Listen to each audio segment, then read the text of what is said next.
Hello there, world of tankers, and welcome to the channel. I'm your host, Droodles Blitz, and in today's video I'll be playing in the Tier 10 French Collector Medium, the AMX-30B. I always find it funny that there's plenty of people out there that say the most overpowered tanks are the ones that cost money. But when you go to Tier 10, most of the Tier 10 collectors are not as strong as the tech tree tanks. Vehicles like the E50M, the AMX-50B, absolutely dominate, where, tanks like the 30B definitely are lagging behind a little bit. Now, I don't think the 30B is a bad tank. It features alright DPM, with calibrated shells right around 3100.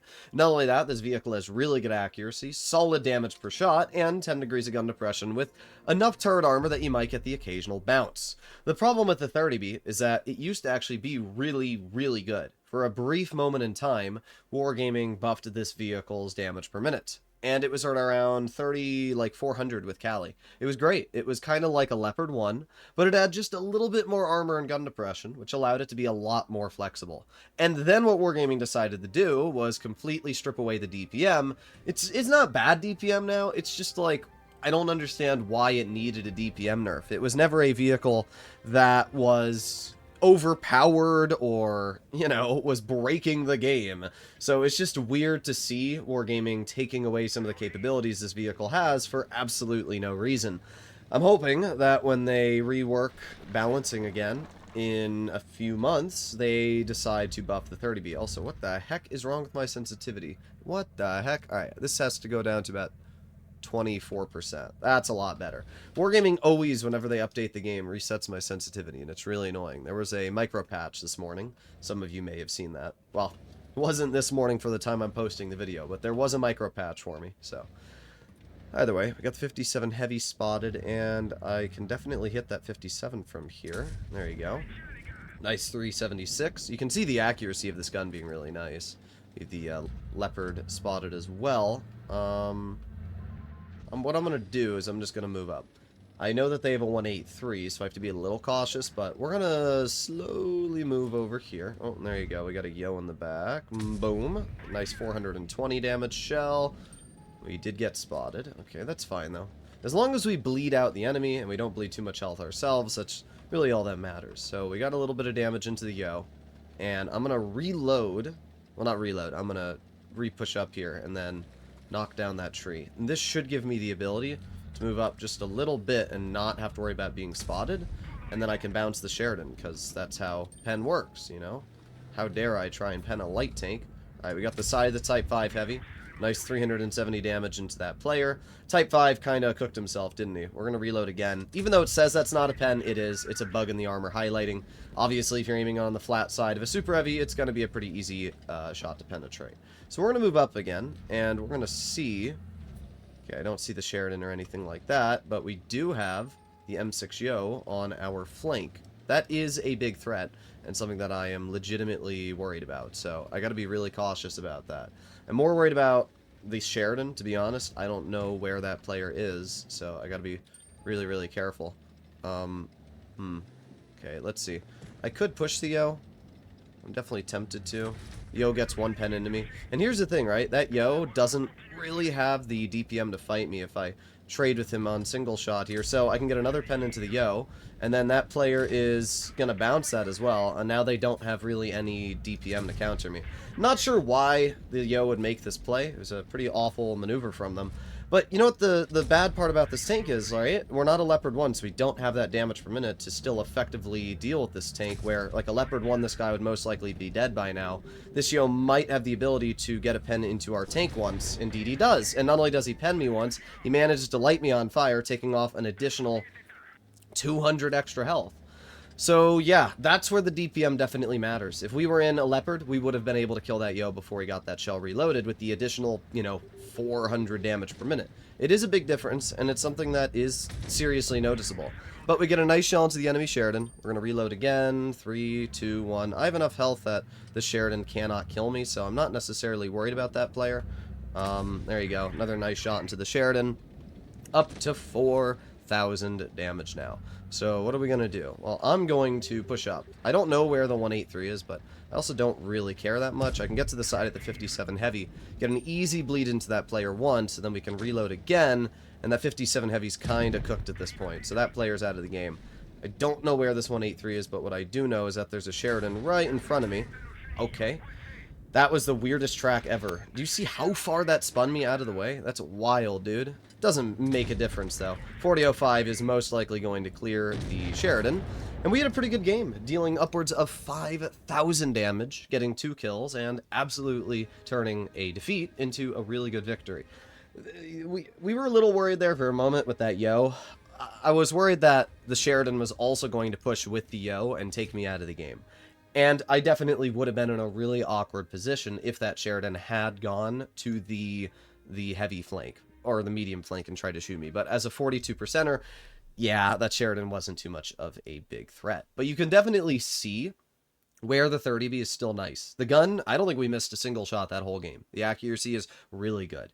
And not only is the accuracy really good on this tank, but the gun depression and overall mobility are amazing. This is by far one of the best mediums in terms of mobility. I think it actually has a slightly better power to weight than the Leopard 1, although a slightly worse top speed. The Leopard definitely is better than this tank in a lot of regards, right? The Leopard has gear oil, allowing it to reverse faster. It has a higher top speed. It has a similar power to weight ratio, with much better DPM, better accuracy, although I do think this tank is a little bit better on movement dispersion. But in general, I think the Leopard is just kind of better in all those regards. The only advantages that the 30B has is a little bit better gun depression, the ability to not penetrate this tank reliably with high explosive on the sides or front, and, as I mentioned, pretty troll turret armor, which can allow you to get bounces. You do have that big hatch, but I actually don't find that hatch to be a downside. I think a lot of people shoot at the hatch and end up missing, and it gives the 30B a little bit of a, you know, buffer while you're poking. The only problem with the hatch is it's so large that it's very easy to hit it. Thank you, E50. Thank you so much. Thanks, bro. We love teammates. We really do. I love teammates so much. Freaking bozo, bro. Alright, well, I'm gonna move up here, which is where I wanted to go. Sorry, I'm not talking about the Sheridan. Sheridan's not the reason I got blocked. I like how the Sheridan's apologizing for the E50. Alright, so let's aim it on the side of the Super Conch. There you go. Nice 386. Put on my adrenaline. Again, though, such a good example of where the DPM of the Leopard would have been so much better here, right? We're doing fine. But, like, obviously the Leopard would be doing better in this type of situation. E50 just got shot. I don't know why that player's tunneling me so hard. Bro just literally lost a huge chunk of their HP from that player, and they still got shot by me. Tunnel's crazy, my dude, but I'll take it. Nice little bleed. We got the Super Conqueror, which we are going to aim in on the back corner of the turret. There you go.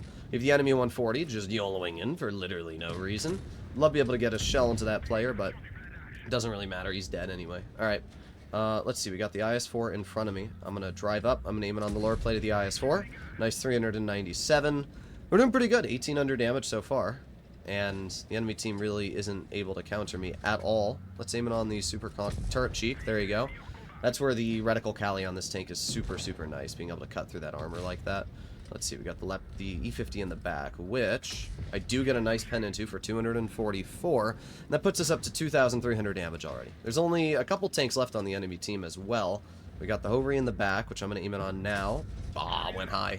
Alright, let's see if that BZ gets the clear. Alright, he does get the shot out. So, I got a couple options, right? I got the Hovry in front, which is definitely the big threat that I want to try and clear. But, as always, it's a Hovry. So, even though it should be a very easy pen, no siree, how dare I try and penetrate a Hovry? Alright, well, I do know that I out-reload that tank, so we get our first pen of the game right there. And the Hovry shoots, so I can reload, aim it on the Hovry's lower plate. There you go, nice 287. I'm going to ignore the Leopard, honestly, and continue shooting the Hovry. You know what's crazy about the Hovry is it actually has such a... Oh, and it lights us on fire. Apparently this tank has a pretty weak fuel tank, because that's the second time we've been lit on fire. Oh, didn't mean to block my teammate there. But what I was going to say is that the funny part about the Hovry is that it has so much DPM that it's literally winning the trade war with me. I would have lost that battle if the Hovry had just not had teammates. It just shows how stupid that tank is. And it also shows why the 30B is kind of mid in the DPM department, right? That That Hori literally just kind of crapped on us. But we did fine. We still did over 3,000 damage, and yeah, 3,755. We aced the tank again. That's 2 aces in a row, and second on the team. So no real complaints from the 30B there. Again, you're noticing it's a nice tank, apart from apparently the fuel tank. I don't know why, but we've gotten lit on fire 2 games in a row. Let's see if we can keep it up. But yeah, now we're on Canal. I saw the 907, and my brain automatically read, we're on 907. Alright, so Wargaming decided to give me just a flat worse spawn than the rest of my teammates. Thanks, Wargaming. It's really appreciated when I just get literally put in a worse spot because you can't design your matchmaking and maps properly. Oh, and our Karo's gonna camp and spawn. Well, they only have 3 mediums, so I don't know what the heck our T100's doing either, brother. Oh my god, why is nobody... What are we doing? Just get on the ridgeline, bro. Guys, when you're on Canal, all you gotta do is move up to this spot right here. The fact that I got the bad spawn and I'm the one that has to play in this position is really cringe. There you go. We already spotted the one. 907 got the T22, which we actually get a nice pen into, but the 907 manages to hit me. Imagine if our team literally did anything to combat the enemy here. No, that would be too challenging, wouldn't it? Nope. Great. Great job, guys. Wow. Alright, well, I'm spotted for another eternity because of the spotting mechanics that the 907 has. So I'm just going to chill here and kind of wiggle back and forth. I should be unspotted at this point, so I don't really know what to do, though. We have a camping Karo, T22, who refuses to move up, and the old player supporting me is a T100, and I don't really know what to do. I really don't. Like, this is awful. This is actually awful. I'm leaving. I'm not. I refuse to support my team when this is the game that they put me with. You know, that's really as simple as it is. Karo's already dead. There's just no way I'm going to frontline and try and support them when I am stuck in a situation like this. There's just no way. So what I'm going to do is I'm going to move over here. I'm going to sit further back, and we'll see if I can get some bleeds into the 114 SP2, potentially. There you go. 365. Am I spotted? Of course I am. Get shot by that player. Let's aim it on the 114. I know that tank is wildly inaccurate, so I shouldn't have to worry about that. Get shot again, and let's see if I can poke the 114 again. Here we go. Just back up. Nice. Yeah, good accuracy from that 114 there. We got a pen. Let's see if our T22 can figure out. Indeed, the T22 does. Now we have the 907, which doesn't really scare me that much, to be honest. I can ideally penetrate that 907 right through that gap there, and I think we do. So we actually bring that 907 down a lot of their health. Our T22 hits them, and the 907's gone. You can see why I made this play. There's no world that I'm going to frontline in a 30B when my teammates like the T22 and Karo are making that play, and my full health Kron is now deciding to move up. There's just no world I'm going to make those plays. Now we have the concept in the back, and unfortunately, actually I do hit the concept. That was a little surprising. I'll take it. We do get spotted, but just bleeding out the concepts knows, or it basically tells that player that he can't poke that without bleeding health, so it's kind of a big win for me. AMX Flabook. Yes, amazing English there, my dude. They still have a 183, which could be anywhere back there. It's not necessarily a good position to be in. We got the concept. I'm just gonna support the T22. That's the only play that I can make right now. Ooh, concept almost poked it. Oh, and the T22 is gonna bail. Of course he is. There you go, another nice shot. I'll take it. I didn't even get spotted, which is interesting. But now the T22 is leaving, so we have no way to spot up this ridgeline, and that sucks big time. So not really sure what to say about that. Well, we do have some spotting because we have the 183 in the crossing. There's the enemy E50, which I realistically can't really pen. Yeah, not when my shell goes there. Am I spotted? No. Alright, there's the concept. Come on, 183. Hit him in the crossing, I believe. Nice! There you go. Alright, concept gets absolutely nuked. And then we can aim it on the side of the concept, get a 355 damage shot. Reloading. 3, 2, 1. There you go, another 348. Reloading again. 3, 2, 1. Boom. No more concept. Look at that. Enemy team is getting absolutely boned because we're sitting in spawn and stopping them from making plays. Now, Concept's blaming his team, and honestly, it's the Concept's fault. You shouldn't have made that play. You should have stayed passive and waited for the enemy to make an over-aggression, and you didn't. So that's your fault. You made a crossing that you shouldn't have. So what am I going to do now? Well, They have a 183 and they have a Yag. There's the Yag already spotted, so now we're going to start aiming it on the side. But, yeah, we're doing pretty good so far. There's 1 pen into the Yag. Let's move up a little bit. Aiming again. 2 pens into the Yag. It's a pretty solid little free chunker of damage right there. And let's see if that E50 is able to clear my teammate. Ah, I was hoping I could hit that Yag Panzer. We're already up to like 3,800 though. We've done really good this game. Alright, let's move up. See what we can do. We got the enemy 183 over here, and ideally I would wait for that 183 to shoot and then I'd push him, but we can just get a free bleed into that player right now and then back up. Here we go, pretty free. Now we poke the 183 again. Another free bleed for 370 damage. The Kron's moving his way up the hill. 3, 2, 1. Another free bleed. Wow, this is a pretty good game.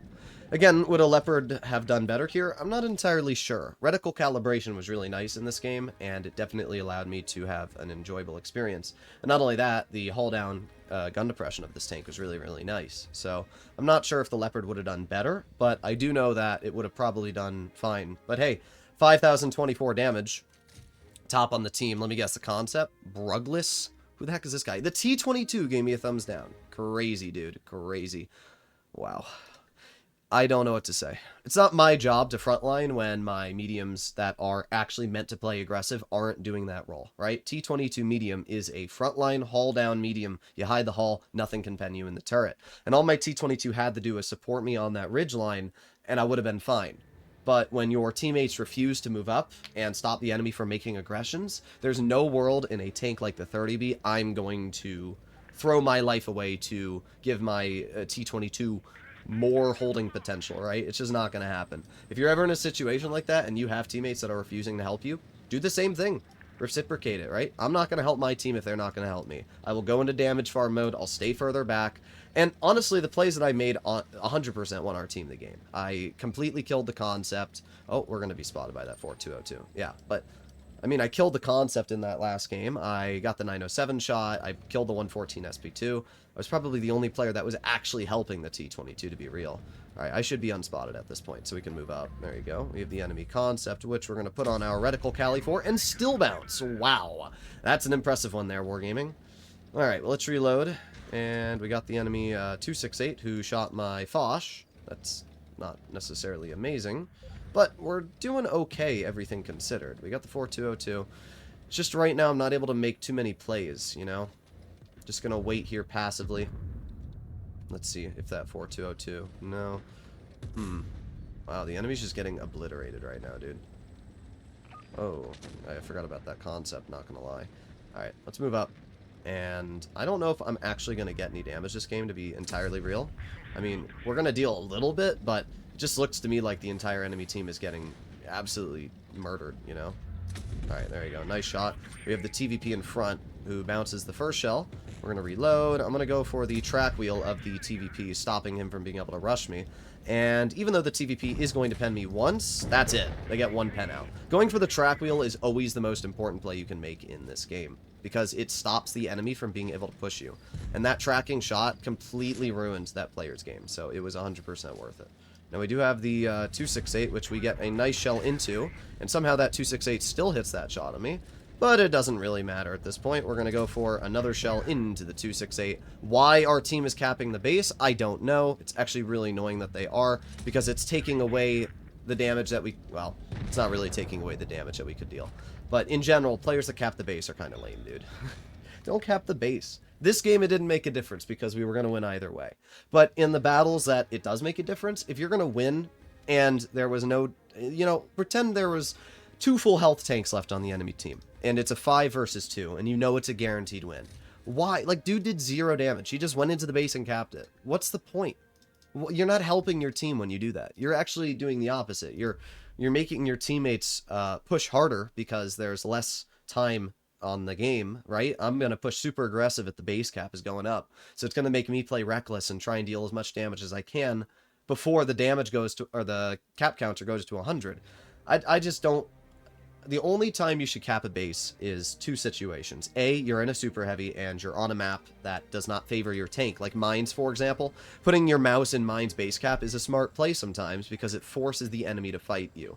But when you are, you know, playing on a map like that and your team's winning just doesn't make sense. You should only be capping the base if you need to, if it's going to give you a win. Not if you're just going to cap it for no reason. Either way, here we are, last game in the 30B. We're going to make our way to this bush here. This is a really good early game spot because it allows you to detect tanks that cross. So it's a really, really good early game position. There you go. We got the enemy cron and a nice 367 damage. Am I spotted? No. Nice. Okay. Let's see if anything else tries crossing. They have quite a bit of heavies, so we should be able to get at least one more tank spotted and shot, but we'll see. We will see. Cron is a bot. I'm going to assume that means that their team isn't necessarily going this way. Get a nice shell into the grill, and we actually track that player, which completely locks them in position.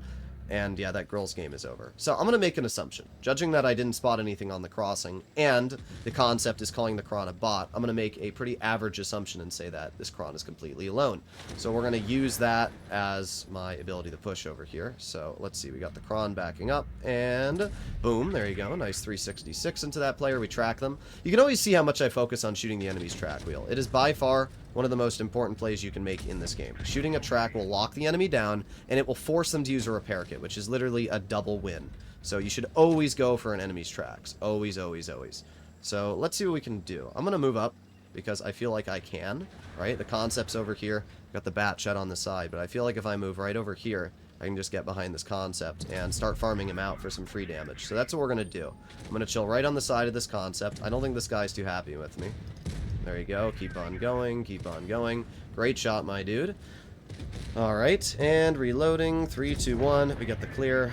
I don't know why that concept went for me. Would have at least been able to pen a shot if he had gone for somebody else before he died. Nice shell into the boss shot to Yon. We have the Yo in the crossing, who does manage to hit me, but doesn't really make too much of a matter at this point. Alright, we still got the Yo there. Batchat's trying to leave. And we have the Vickers, which we got a nice pen into. I'll take it. A little bit of free damage. Let's reload again, and aiming on that Vickers again. I'd love to be able to shoot him, but my U-100 is doing an excellent job of blocking for the enemy team. Good job, my dude. I hate teammates sometimes, guys. I don't have a problem with the U-100 making a push or something, but it's just so annoying when somebody's perfectly in your way. Alright, let's push the Yo. I don't even care if he shoots me. I really don't. It doesn't make a difference. I'm going to push the Type 68, though, because the Type 68 is a more dangerous tank. So, terrible roll, but still get the shot out. One more pen will be over 4,000 damage, ideally. Oh, never mind. But still, a really good game. 4,700 damage, or 3,700 damage. I don't know why I said 4,000. Victory. Overall, 30B did great. We played 4 games. All 4 games went really well. And did we ace it? We did. We aced it again. The only game that we didn't ace it was the Steamroll. Apart from that, we got 3 aces in a row. And you can see that these were all back-to-back games. 4,900 damage Yamato game, 3,700 damage game, 5,000 damage game, 2,300 damage game, and a 3,600 damage game. I didn't realize I played 5 games today. 1, 2, 3, 4, 5. Yeah, I thought I played 4, but I guess you got 5 helpings of gameplay. Hopefully you enjoyed the video, and I'll see you in the next one. Bye-bye.